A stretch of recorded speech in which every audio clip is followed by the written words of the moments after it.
നിങ്ങളിൽ ഞാനുമായി ഏറ്റവും ബന്ധമുള്ള ആള് അക്സറുഹും അലയ്യ സ്വലാ, ഏറ്റവും കൂടുതൽ എന്റെ പേരിൽ സ്വലാത്ത് നിർവഹിക്കുന്നവരാണ്.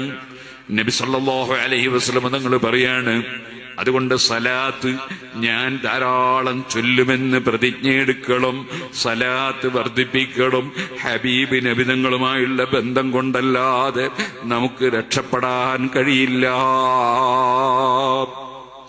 അതുകൊണ്ടല്ലേ ഇന്നും നിങ്ങൾ മദീനയിൽ ചെന്നാൽ, മദീനയിൽ റൗദയിലേക്ക് കടന്നാൽ, പഴയ കാലം പോലെ ഇപ്പൊ റൗദയിലേക്ക് കടക്കാൻ കഴിയില്ല, കൊല്ലത്തിൽ ഒരു പ്രാവശ്യമേ അനുവദിക്കൂ. അങ്ങനെ നിങ്ങൾ റൗദയിലേക്ക് കടന്നാൽ, റൗദ എന്ന് പറയുന്നത് ഹബീബ് നബി തങ്ങളുടെ ശരീരം മറവ് ചെയ്യപ്പെട്ട സ്ഥലത്തിന്റെയും മിമ്പറിന്റെയും ഇടക്കുള്ള സ്ഥലമാണ്. അതേ, നിങ്ങൾക്കറിയാം മുഅ്മിനീങ്ങളുടെ ഖബറുകളൊക്കെ റൗദയാണ്. റൗദത്തും മിൻ റിയാദിൽ ജന്ന, മുഅ്മിനീങ്ങൾ മുത്തഖീങ്ങളെ ഖബർ അത് സ്വർഗ്ഗതോട്ടമാണെന്ന് ഹദീസിലുണ്ട്.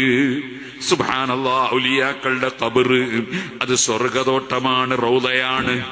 എന്നാൽ ഹബീബ് നബി സല്ലല്ലാഹു അലൈഹി വസല്ലം തങ്ങളെ ഖബർ മാത്രമല്ല, ഖബറിന്റെ പരിസരവും റൗദയാണ്. അതാണ് ഇമാം ബുഖാരി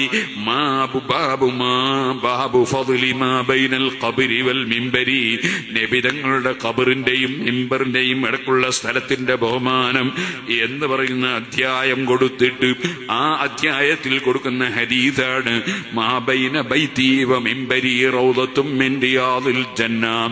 എന്റെ വീട്ടിന്റെയും, അഥവാ ആ വീട്ടിലാണ് അവിടുന്ന് അന്ത്യവിശ്രമം കൊള്ളുന്നത്, ആ വീട്ടിന്റെയും എന്റെ മിമ്പറിന്റെയും ഇടക്കുള്ള സ്ഥലം റൗദത്തും മിൻ റിയാദിൽ ജന്ന, അത് സ്വർഗ്ഗതോട്ടത്തിൽ നിന്നുള്ള തോട്ടമാണെന്ന് പറഞ്ഞു. ആ റൗദയിൽ നിന്നിട്ട് അതേ നിങ്ങളിൽ അതാ നബി സല്ലല്ലാഹു അലൈഹി വസല്ലം തങ്ങൾ അന്ത്യവിശ്രമം കൊള്ളുന്ന ആ വലിയ പടുകൂറ്റൻ ജാറത്തിന്റെ ചുമര് പള്ളിയുടെ ചുമരും കൂടിയാണ്. ഇപ്പൊ കുറെ ജാറ വിരോധികളുണ്ടല്ലോ, ജാറം പൊളിക്കണമെന്ന് പറയുന്നവരുണ്ടല്ലോ. അവരാലോചിക്കണം, ലോക മുസ്ലിങ്ങളെ കേന്ദ്രമായ മദീനയിൽ പള്ളിയുടെ ചുമരും നബിതങ്ങളുടെയും സിദ്ദീഖ് റളിയല്ലാഹു അൻഹു ഉമർ ഖത്താബിന്റെയും ജാറത്തിന്റെ ചുമരും ഒന്നാണ്. ആ ചുമരിന്റെ മേലെയുള്ള പദ്യമാണ് ഞാൻ തുടക്കത്തിൽ ചൊല്ലിയത്.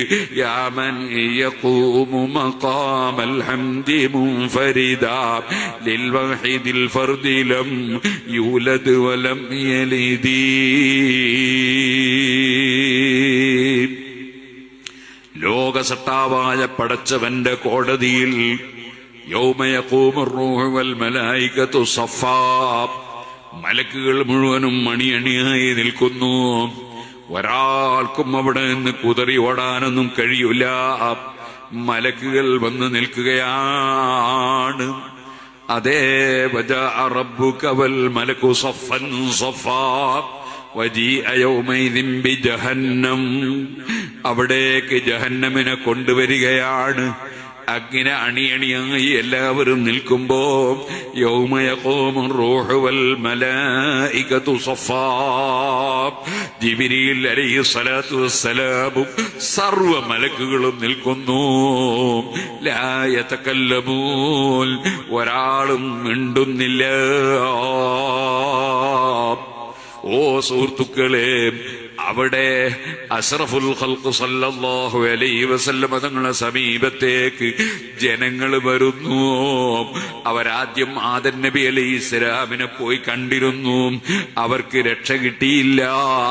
നൂഹ് നബി അലൈഹിസ്സലാമിനെ കണ്ടിരുന്നു, രക്ഷ കിട്ടിയില്ല. അതേ, ഇബ്രാഹിം നബി അലൈഹിസ്സലാമിനെയും മൂസാ നബി അലൈഹിസ്സലാമിനെയും ഈസാ നബി അലൈഹിസ്സലാമിനെയും ഒക്കെ രക്ഷയ്ക്ക് വേണ്ടി, സഹായത്തിന് വേണ്ടി കാണുന്നുണ്ട്. പക്ഷേ അവിടെയൊന്നും തന്നെ അപ്പോൾ സഹായം കിട്ടിയില്ല. പുത്തൻവാദികൾ പറയും പോലെ മഹാന്മാരോട് സഹായം തേടിക്കൂടാ എന്നാണെങ്കിൽ ചോദിക്കട്ടെ, പടച്ചവന്റെ കോടതിയിലെത്തിയിട്ടും ഈ ശിർക്ക് ചെയ്യുകയാണോ മുസ്ലിമീങ്ങൾ? അല്ല അല്ല. ഇമാം ബുഖാരി അത് റിപ്പോർട്ട് ചെയ്യുമ്പോ ഇബ്നു ഹജർ അൽ അസ്ഖലാനി തങ്ങൾ ഫത്ഹുൽ ബാരിയിൽ പറഞ്ഞില്ലേ, മുസ്ലിമീങ്ങളെ പതിവാണ് അവർക്ക് പ്രശ്നങ്ങൾ ഉണ്ടാകുമ്പോൾ അമ്പിയാക്കളെ സമീപിക്കലും അവരോട് സഹായം തേടലും മുസ്ലിമീങ്ങളെ പതിവാണ്. ആ പതിവനുസരിച്ച് പടച്ചവന്റെ കോടതിയിലും അമ്പിയാക്കളെ സമീപിക്കുകയാണ്. പക്ഷേ ആ സമയം പ്രത്യേക സമയമാണ്. പടച്ചവൻ വളരെ കോപമുള്ള സമയമാണ്. ഏത് പാപിയും ഹാജരാകുന്ന സമയമാണ്. അവിടെ ആരും രക്ഷക്കില്ല. അവസാനം നബി തങ്ങളെ സമീപത്ത് വന്ന് ഇശ്വലന, ഞങ്ങൾക്ക് റെക്കമെൻഡ് ചെയ്യണം നബിയെ എന്ന് പറയുമ്പോൾ പടച്ചവന്റെ അടുക്കലേക്ക് മധ്യവർത്തി വേണ്ട, റെക്കമെൻഡിനാള് വേണ്ട എന്നൊക്കെ പറയുന്ന അറിവ് കുറഞ്ഞവരില്ലേ? അതേ, പക്ഷേ അവിടെ റെക്കമെൻഡിന് ആവശ്യപ്പെടുമ്പോൾ അനലഹാ, അതിനുള്ളവനാണ് ഞാൻ, നിങ്ങളെ റെക്കമെൻഡ് ചെയ്ത് രക്ഷപ്പെടുത്താനുള്ളവനാണ് ഞാൻ എന്ന് സന്തോഷത്തിന്റെ മറുപടി പറയുന്ന മുഹമ്മദുർ റസൂലുള്ളാഹി സല്ലല്ലാഹു അലൈഹി വസല്ലം അല്ലാഹുവിന്റെ മുമ്പിൽ സുജൂദ് ചെയ്യുന്നു. നബിതങ്ങളോട് തല ഉയർത്താനും റെക്കമെൻഡ് ചെയ്യാനും പടച്ചവൻ ഓർഡർ ചെയ്യുന്നു. അങ്ങനെ യാമൻ യഖൂമു മഖാമൽ ഹംദി മുൻഫരിദാ ലിൽ വഹീദിൽ ഫർദി ലം യൂലദ് വലം യലിദി. ഏകനായ റബ്ബ് ലം യലിദ്, അവൻ സന്താനമുണ്ടാക്കിയിട്ടില്ല, പടച്ചവന് മക്കളില്ല. വലം യൂലദ്, അവൻ സന്താനമായി ഉൽപ്പാദിപ്പിക്കപ്പെട്ടവനുമല്ല. അല്ലാഹു പറഞ്ഞില്ലേ, കബറത്ത് കലിമതൻ തഖ്റുജു മിൻ അഫ്വാഹിഹിം, അവരെ വായിൽ നിന്ന് വരുന്ന പടച്ചവന്റെ മക്കൾ എന്ന് പറയുന്ന, പടച്ചവന്റെ മകൻ എന്ന് പറയുന്ന, ദൈവപുത്രൻ ദൈവപുത്രി എന്നൊക്കെ പറയുന്ന ആശയമുണ്ടല്ലോ, അത് വളരെ ഗൗരവമുള്ള വാക്കാണ്. കലിമതൻ തഖ്റുജു മിൻ അഫ്വാഹിഹിം യഖൂലൂന ഇല്ലാ കദിബാ, അത് സത്യമല്ല. പടച്ചവന് മക്കളില്ല, പടച്ചവൻ ഒരാളെ മകനുമല്ല. ഇത് ഉറച്ച വിശ്വാസമാണ് ഇസ്ലാമിന്റെ വിശ്വാസം. ആ വിശ്വാസത്തെ തകർത്ത് ഈമാൻ കളയുന്ന പാട്ട് പാടിയാൽ ആരോഗ്യം ഉണ്ടാവൂല കേട്ടോ, മറിച്ച് ഉള്ള ഈമാൻ നശിക്കലാണ്. അത് തന്നെയാണ് ഇന്നും ആ മദീനയിൽ റൗളയുടെ ചുമരിന്റെ മേലെ അവിടെ എഴുതി വെച്ച പദ്യം, യാമൻ യഖൂമു മഖാമൽ ഹംദി മുൻഫരിദാ ലിൽ വാഹിദിൽ ഫർദി ലം യൂലദ് വലം യലിദി. ഏകനായ റബ്ബിന്റെ മുമ്പിൽ എഴുന്നേറ്റ് നിന്ന് ഞങ്ങൾക്ക് റെക്കമെൻഡ് ചെയ്യുന്ന നബിയേ, യമൻ തഫജ്ജറത്തിൽ അൻഹാറു നാബിഅതൻ മിൻ ഇസ്ബഇഹി ഫറവൽ ജൈസ ബിൽ മദദി.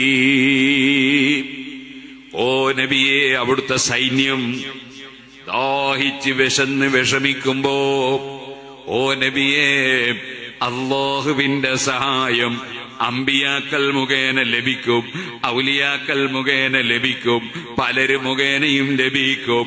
ആ നിലക്ക് ഓ നബിയെ, തങ്ങളോട് വളരെ താഴ്മയോടെ വെള്ളത്തിന് തേടിയപ്പോൾ കയ്യിന്റെ വിരലിനോട് വെള്ളം കൊടുത്ത് സഹായിച്ച നബിയെ, മുജാഹിദും ജമാഅത്തൊന്നും കേൾക്കണ്ട, അവരെ ഭാഷയെ പച്ച ശിർക്കാണ് മദീനത്തെ പള്ളിന്റെ ചുമർമേൽ എഴുതി വെച്ചത്. അള്ളാഹുവിന്റെ റസൂലിനെ വിളിച്ച് തേടുകയാണ്. സുബ്ഹാനല്ലാഹ്. ഞാൻ പറഞ്ഞു വന്നത്, ഈ പദ്യം അവിടെ നമുക്ക് കാണാം. ആ റസൂലുള്ളാഹി സ്വല്ലല്ലാഹു അലൈഹി വസല്ലമ തങ്ങളുടെ സഹായം നമുക്കെന്നും ആവശ്യമാണ്, ദുനിയാവിലും ആഖിറത്തിലും ആവശ്യമാണ്. അല്ലാഹുവിന്റെ റസൂലുമായി അടുക്കാനുള്ള ഏറ്റവും വലിയ മാർഗം അക്സറുഹും അലയ്യ സലാഹ്, ഏറ്റവും കൂടുതൽ എന്റെ പേരിൽ സലാത്ത് ചൊല്ലുന്നവർ. സലാത്ത് ധാരാളമായി ചൊല്ലണം. അല്ലാഹു അതിന് നമുക്ക് തൗഫീഖ് നൽകട്ടെ.